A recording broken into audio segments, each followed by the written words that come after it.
কোনটা কবিতা, কোনটা আবৃত্তি, কোনটা ছড়া, কোনোটাই আমার নেই কো পড়া। তবে আমি একটা বলতে ছড়া, এর ভিতরে মাটি কাটার কিছু কথা আছে ভরা।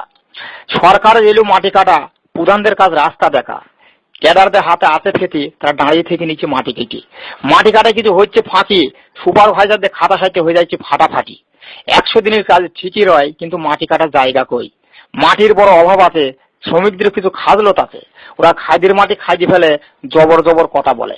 শ্রমিকদের মুখে একই কথা, এ তো টিএ স্লিপের মাটি কাটা। মাটির মাপ যায়নি, ওরা মাটি কাটবে ঠিক 25। সঠিক যদি কাটে মাটি, ওদের বয়স 70 থেকে চলে আসবে 50-এর কাছাকাছি। যদি একটু না দেয় ফাঁকে, শরীরে যদি থাকবে না খাঁটি। এইভাবেই এরা কাটবে মাটি।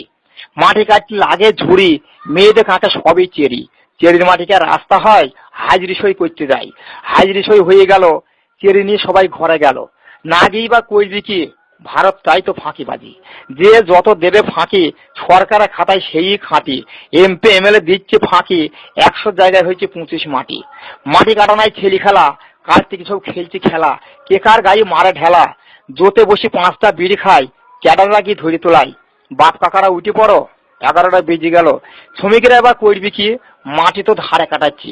এ মাসের পয়সা ওই মাসে দেয়, ওই পয়সাকার উন্নতি হয়, ও পান বিড়ি খেতে ফুরিয়ে যায়। কি বলেন আমার দর্শক ভাই? এখানে আমি শেষ করে যাই।